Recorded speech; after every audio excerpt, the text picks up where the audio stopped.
नमस्कार, उत्तराखंड समाचार में आपका स्वागत है। मैं देवेंद्र प्रसाद। सबसे पहले मुख्य समाचार। राज्य के 57 और लोगों में हुई कोरोना की पुष्टि। बागेश्वर के एक संक्रमित की मृत्यु। कोविड-19 की जांच के लिए देश की पहली मोबाइल प्रयोगशाला का केंद्रीय स्वास्थ्य मंत्री ने किया उद्घाटन। कोयला क्षेत्र को व्यावसायिक खनन के लिए पूरी तरह खोलने के फैसले के बाद आज 41 खदानों की नीलामी हुई शुरू। प्रधानमंत्री बोले, कोयला और खनन क्षेत्र में प्रतिस्पर्धा, पूंजी भागीदारी और प्रौद्योगिकी को बढ़ावा देने के लिए किया गया फैसला।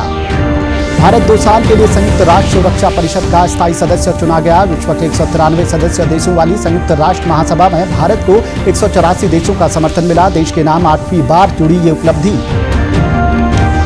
और राज्य में स्थानीय और सार्वजनिक परिवहन के लिए अब चुकाना होगा दोगुना किराया। मंत्रिपरिषद ने मोटरसाइकिल टैक्सी योजना को भी दी मंजूरी। कांवड़ यात्रा का स्वरूप तय करने को सीएम करेंगे। यूपी और हरियाणा के मुख्यमंत्रियों से चर्चा। अब खबरें विस्तार से।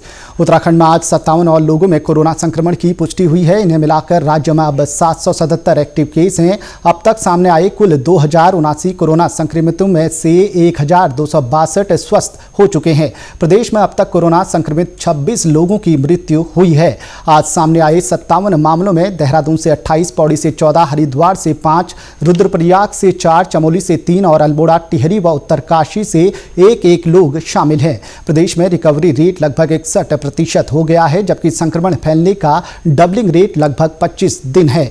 इस बीच बागेश्वर जिले में कोरोना संक्रमित एक 18 वर्षीय युवक की हल्द्वानी के सुशीला तिवारी अस्पताल में इलाज के दौरान मृत्यु हो गई है। एक जो है पहली बार कल शाम को मालूम पड़ा कि एक कैजुअलिटी हो गई है और 18 साल का लड़का था वो, और वो जो है करीब 12 तारीख को यहाँ से उनको रेफर किया गया था हल्द्वानी सुशीला मेडिकल कॉलेज में। और अब तक कुल जो है 907 सैंपलिंग की जा चुकी है और कल हमने 109 सैंपल भेजे हैं। और इस समय वर्तमान में केवल 9 लोग जो हैं अभी हमारे जिला अस्पताल में भर्ती हैं, बाकी सबकी छुट्टी होती है। इस बीच टिहरी जिले के मुनिकीरेती क्षेत्र में कॉन्टैक्ट ट्रेसिंग के लिए बतौर सर्विलांस अधिकारी के तौर पर तैनात डॉक्टर में कोरोना संक्रमण को देखते हुए जिलाधिकारी मंगेश घिल्डियाल ने टिहरी के सीएमओ कार्यालय और आईसीडीपी कार्यालय को अगले 48 घंटे के लिए एहतियातन सील करवा दिया है। साथ ही कलेक्ट्रेट परिसर को भी सैनिटाइज किया गया है। उक्त डॉक्टर 15 जून को स्वास्थ्य विभाग की बैठक में कलेक्ट्रेट में शामिल हुए थे। इसको देखते हुए डॉक्टर के संपर्क में आए 6 अधिकारियों को हाई रिस्क में मानते हुए क्वारंटीन किया जा रहा है। प्रधानमंत्री नरेंद्र मोदी ने कहा है कि देश ने कोयला और खनन क्षेत्र में प्रतिस्पर्धा, पूंजी भागीदारी और प्रौद्योगिकी को बढ़ावा देने के लिए इसे पूरी तरह खोलने का एक बड़ा फैसला किया है। आज वीडियो कॉन्फ्रेंस के जरिए 41 कोयला खदानों की वाणिज्यिक खनन की नीलामी के अवसर पर उन्होंने कहा कि भारत को ऊर्जा क्षेत्र में आत्मनिर्भर बनाने के लिए एक बड़ा कदम उठाया जा रहा है। उन्होंने कहा कि ये विडंबना है कि भारत कोयला भंडार की दृष्टि से दुनिया का चौथा और उत्पादन की दृष्टि से दूसरा सबसे बड़ा देश होने के बावजूद कोयले का दूसरा सबसे बड़ा आयातक देश बना हुआ है। प्रधानमंत्री ने कहा कि पूर्वी तथा मध्य भारत और इस जनजातीय क्षेत्र को विकास का आधारभूत ढांचा बनाने के लिए कोयला क्षेत्र में सुधार एक महत्वपूर्ण कदम है। श्री मोदी ने कहा कि देश में 16 ऐसे जिले हैं जहां कोयले के विशाल भंडार हैं, लेकिन स्थानीय लोगों को इनसे पर्याप्त फायदा नहीं हुआ है। श्री मोदी ने कहा कि कोयला क्षेत्र में सुधार और निवेश से गरीबों और जनजातीय लोगों का जीवन सुगम बनाने में बड़ी भूमिका होगी। प्रधानमंत्री ने कहा कि वाणिज्यिक कोयला खंड की नीलामी से उद्योगों को भी लाभ होगा। उन्होंने कहा कि इससे नए संसाधन खुलेंगे और राज्यों को अधिक राजस्व प्राप्त होगा तथा रोजगार के अवसर भी बढ़ेंगे। कॉमर्शियल कोल माइनिंग के लिए आज जो ऑक्शन की शुरुआत हो रही है वो हर स्टेक होल्डर्स के लिए विन विन सिचुएशन है। इंडस्ट्रीज को, आपको, अपने बिजनेस, अपने इन्वेस्टमेंट के लिए हम नए रिसोर्सेज मिलेंगे। देश की एक बड़ी आबादी को रोजगार मिलेगा। भारत 2 साल के लिए संयुक्त राष्ट्र सुरक्षा परिषद का स्थायी सदस्य चुन लिया गया है। 193 सदस्य वाली संयुक्त राष्ट्र महासभा में भारत को 184 मत मिले हैं। संयुक्त राष्ट्र के इतिहास में भारत 8वीं बार प्रतिष्ठित सुरक्षा परिषद के लिए निर्वाचित हुआ है। संयुक्त राष्ट्र में भारत के स्थायी प्रतिनिधि टीएस त्रिमूर्ति ने कहा है कि भारत को संयुक्त राष्ट्र सुरक्षा परिषद के चुनाव में सदस्य देशों का भरपूर समर्थन मिला और वो इस बहुराष्ट्रीय संगठन में सुधार और उसे नई दिशा देने में नेतृत्व प्रदान करता रहेगा। The outcome is a reflection of the strong campaign led by the Honorable Minister of External Affairs, Dr. S. Jaishankar. India will become a member of the Security Council at a critical juncture, and we are confident that in the COVID and the post-COVID world, India will continue to provide leadership and a new orientation for a reformed multilateral system. प्रधानमंत्री नरेंद्र मोदी ने भारत को संयुक्त राष्ट्र सुरक्षा परिषद का सदस्य चुनने में समर्थन देने के लिए विश्व समुदाय और सभी देशों का आभार व्यक्त किया है। स्वास्थ्य और परिवार कल्याण मंत्री डॉक्टर हर्षवर्धन ने कोविड-19 के नमूनों की जांच के लिए आज देश की पहली मोबाइल प्रयोगशाला का उद्घाटन किया। ये प्रयोगशाला आसानी से मालगाड़ी के जरिए देश के किसी भी कोने में पहुंच सकती है। प्रयोगशाला विश्व स्वास्थ्य संगठन के बायोसेफ्टी लेवल 2 के मानकों के अनुरूप है। इसका संचालन जैव प्रौद्योगिकी विभाग की सहायता से किया जा रहा है। इससे देश के दूर दराज के इलाकों में कोविड-19 के नमूनों की जांच को बढ़ावा मिल सकेगा। इसकी क्षमता प्रतिदिन 25 RT-PCR और 300 ELISA जांच करने की है। State of the art facilities को एक मोबाइल लैब में आत्मनिर्भर भारत के तहत और उसमें भी RT-PCR का टेस्ट हो जाए, एंटीबॉडी टेस्ट हो जाए, एक दिन के अंदर 50 तक टेस्ट होने की क्षमता विकसित हो जाए, 300, 400, 500 तक एंटीबॉडी टेस्ट विकसित होने की क्षमता हो, जहां पर रोड से ले जाने की सुविधा ना हो तो लैब के अंदर से ही एक प्रकार से डिसएंगेज करके ऐसी व्यवस्था है कि उसको लैब को ही रेल के अंदर रेल के डब्बे के ऊपर ट्रांसपोर्ट कर सके। प्रदेश में अब 30 किलोमीटर से कम दूरी में संचालित होने वाले सार्वजनिक परिवहन के लिए सवारियों को अब दोगुना किराया देना होगा। आज सचिवालय में हुई मंत्री परिषद की बैठक में राज्यों में सार्वजनिक वाहनों के संचालन को लेकर चर्चा हुई। तय किया गया कि ये बढ़ा हुआ किराया महामारी एक्ट के प्रभावी रहने तक मान्य होगा। एक्ट समाप्त होने की ये व्यवस्था समाप्त हो जाएगी। क्योंकि लोगों को बड़ी दिक्कत हो रही थी, टैक्सी में जाने के लिए बहुत उनको किराया देना पड़ रहा था, इसलिए बसों के साथ जो यूनियनों के साथ बैठे या परिवहन विभाग के साथ उन्होंने सोशल डिस्टेंसिंग के लिए कहा कि थोड़ा किराया बढ़ाए, तो उस किराए को आज हमने कुछ बढ़ाने का निर्णय लिया और इससे लोगों की बहुत बड़ी मात्रा में बचत इस प्रकार से आएगी। जो हमने किया है कि लगभग जो पहले था उससे दुगना किया है। मंत्रिपरिषद ने मुख्यमंत्री स्वरोजगार योजना में 20,000 रोजगार पर फोकस करने का निर्णय लेते हुए राज्य में मोटरसाइकिल टैक्सी योजना को मंजूरी दी है। इस संबंध में परिवहन विभाग को तत्काल नियमावली बनाने के लिए कहा गया है। इसके लिए सहकारिता विभाग 60,000 रुपये का लोन देगा। मंत्रिपरिषद ने तय किया है कि इस बार कांवड़ यात्रा का स्वरूप क्या हो, इस बारे में मुख्यमंत्री त्रिवेंद्र सिंह रावत उत्तर प्रदेश और हरियाणा के मुख्यमंत्रियों के साथ वीडियो कॉन्फ्रेंसिंग कर चर्चा करेंगे। दूसरे राज्यों को गंगा जल उपलब्ध कराने पर भी विचार किया जाएगा। बैठक में कई अन्य प्रस्तावों पर भी मुहर लगी। माननीय मुख्यमंत्री उत्तराखंड, मुख्यमंत्री हरियाणा और मुख्यमंत्री उत्तर प्रदेश से वीसी के माध्यम से एक मीटिंग करेंगे और मीटिंग के बाद यह निर्णय लिया जाएगा कि कांवड़ यात्रा को किस रूप में संपन्न किया जाए। उत्तराखंड 2023 तक हर घर जल राज्य बनेगा। इसके लिए केंद्र सरकार राज्य को पूरा सहयोग देगी। केंद्रीय जल शक्ति मंत्री गजेंद्र सिंह शेखावत ने मुख्यमंत्री त्रिवेंद्र सिंह रावत को लिखे पत्र में ये आश्वासन दिया है। उन्होंने कहा कि अगले 4 वर्षों में देश भर के हर गांव के हर घर तक पर्याप्त मात्रा में साफ पानी पहुंचाने के लिए सरकार कृत संकल्प है। श्री शेखावत ने पत्र में बताया कि उत्तराखंड को हर घर में नल से जल पहुंचाने की इस योजना को आगे बढ़ाने के लिए इस वित्त वर्ष में केंद्र की ओर से 362.57 करोड़ रुपए की मंजूरी दी गई है। ये वर्ष 2019-20 में इस कार्य के लिए दी गई राशि से दोगुने से भी अधिक है। पत्र में बताया गया है कि इस अभियान के लिए राज्य सरकार के पास इस समय 480.44 करोड़ की बड़ी राशि उपलब्ध है, जिसमें राज्य सरकार का अंशदान और पिछले वर्ष उपयोग न लाई जा सकी राशि शामिल है।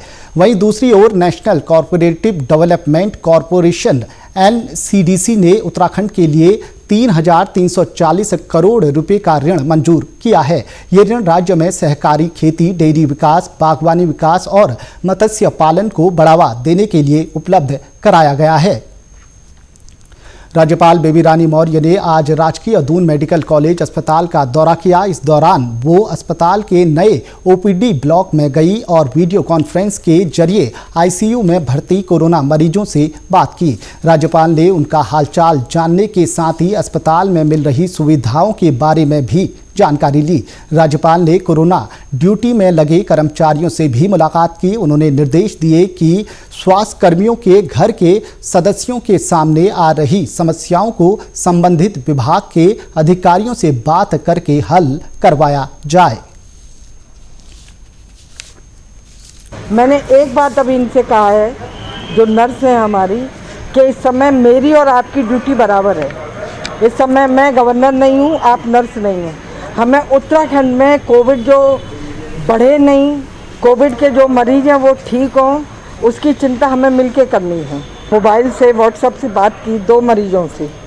एक मरीज जो 1 महीने से था, जो ठीक होकर अपने घर जा रहा है। दूसरा जो पॉजिटिव है, अभी 3 दिन ही हुए हैं, उसे अभी भी सांस लेने में दिक्कत है। तो मैंने डॉक्टरों से ये कहा है कि इसको मेंटली सपोर्ट करिए।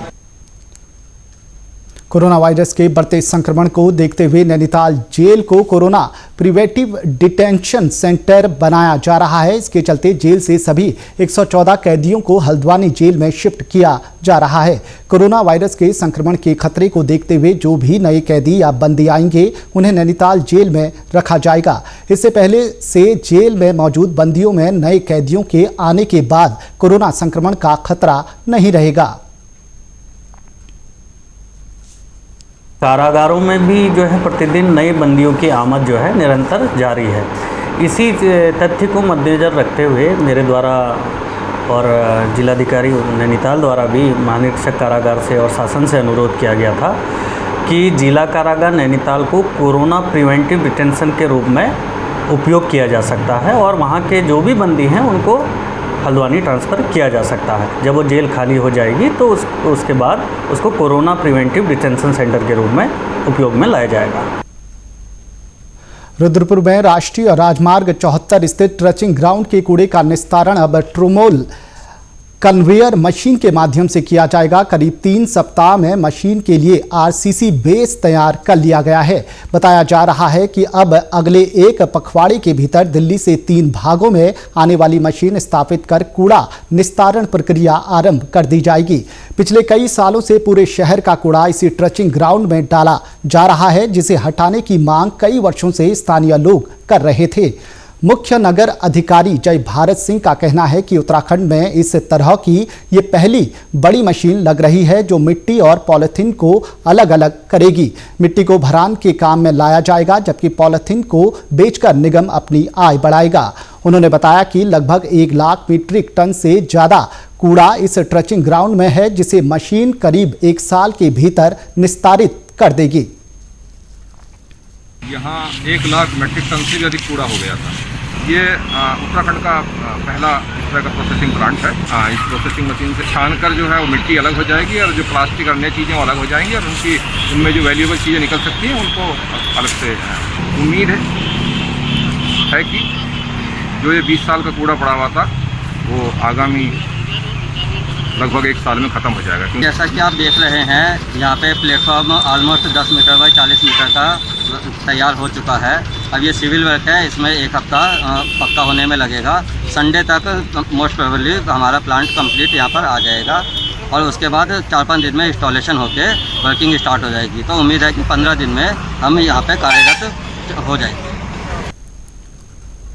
लॉकडाउन के दौरान बड़ी संख्या में उत्तराखंड लौटे प्रवासियों में से अधिकांश अब अपने गांव में रहकर ही जीवन यापन करना चाहते हैं। ऐसे ही कुछ प्रवासी अपने खेतों में चाय उत्पादन शुरू करने की मंशा से नैनीताल के घोड़ाखाल चाय बागान के अधिकारियों से संपर्क कर रहे हैं। उनका कहना है कि वे अपने गांव के बंजर खेतों में चाय बागान विकसित करके चाय उत्पादन को रोजगार का जरिया बनाना चाहते हैं। पहले मैं किसी प्राइवेट मकाम में था, लेकिन लॉकडाउन के कारण मैं अपने घर वापस आ गया हूँ। अब मैं आगे को भविष्य में सोच रहा हूँ कि अपना काम चाय का खुद ही करूँ। और आजकल मैं ये चाय बागान श्याम खेत पर आया हूँ, जहाँ की काम सीख रहा हूँ। कैसे पत्ती टूटती है, कैसे पौधा लगता है, उसके बाद जो मेरी ज़मीन है मैं स्वयं का उस पर रोज़गार करना चाहता हूँ। हमारे देश के अन्य भागों से जो भी हमारे प्रवासी लोग थे, सब लोग आ चुके हैं यहाँ पे, तो उनके द्वारा भी चाय प्लांटेशन हेतु इच्छा व्यक्त की गई है, तो उनके द्वारा आवेदन दिए गए हैं। तो धीरे धीरे हम लोग उनकी जो भी जहाँ से भी हमें आवेदन प्राप्त हुए हैं उसमें सॉयल सर्वे करके, लैंड सर्वे करके उसमें तदनुसार प्लांटेशन की हम लोग कार्रवाई करेंगे। आपको बता दें, नैनीताल जिले के अकेले भीमताल भवाली विकासखंड में ही 1400 प्रवासी लौटे हैं। इनमें ज़्यादातर प्रवासी यहीं रहकर रोजगार करना चाहते हैं। ऐसे में जहां ब्लॉक स्तर पर उनकी मदद का प्रयास किया जा रहा है, वहीं भवाली पालिका अपनी भूमि पर भी चाय बागान विकसित करने की तैयारी में है। लगभग 1400 से ऊपर प्रवासी आ चुके हैं और प्रवासी जो आए हैं अधिकांश लोग अपने काम वगैरह, जिनके काम बंद हो गए, जिनकी आर्थिक स्थिति खराब है, वो सब लोग यहाँ गाँव में गए थे और वापस गांव में आ गए। आज वो लोग काम ढूंढ रहे हैं। उनके लिए हम लोग प्रयास कर रहे हैं कि उनके लिए कोई ऐसी ठोस योजना बनाएं जिससे कि वो अपना यहाँ रोजगार कर सकें। जो भी युवा लगातार अपनी परंपरागत खेती से जोड़ना चाह रहे हैं और किसी तरह से वो यहीं रुककर अपना स्वरोजगार यहीं से प्राप्त करना चाह रहे हैं, उनके सहयोग के लिए हम लोग भी लिख रहे हैं लगातार। और नगरपालिका भी अपने माध्यम से ऐसी भूमि चिन्हित कर रही है जहाँ पर चाय बागान विकसित हो सके, क्योंकि चाय बागान अभी श्यामखेत में है, नैनीताल में है। उत्तराखंड के समाचारों में बस इतना ही। चलते चलते मुख्य समाचार एक बार फिर। राज्य के 57 और लोगों में हुई कोरोना की पुष्टि। बागेश्वर के एक संक्रमित की मृत्यु। कोविड-19 की जांच के लिए देश की पहली मोबाइल प्रयोगशाला का केंद्रीय स्वास्थ्य मंत्री ने किया उद्घाटन।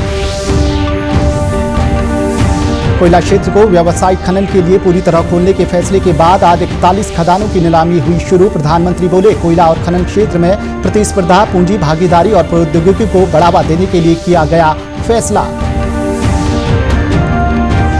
भारत 2 साल के लिए संयुक्त राष्ट्र रक्षा परिषद का स्थायी सदस्य चुना गया। विश्व के 193 सदस्य देशों वाली संयुक्त राष्ट्र महासभा में भारत को 184 देशों का समर्थन मिला। देश के नाम 8वीं बार जुड़ी ये उपलब्धि। और राज्य में स्थानीय सार्वजनिक परिवहन के लिए अब चुकाना होगा दोगुना किराया। मंत्रिपरिषद ने मोटरसाइकिल टैक्सी योजना को भी दी मंजूरी। कांवड़ यात्रा का स्वरूप तय करने को सीएम करेंगे। यूपी और हरियाणा के मुख्यमंत्रियों से चर्चा।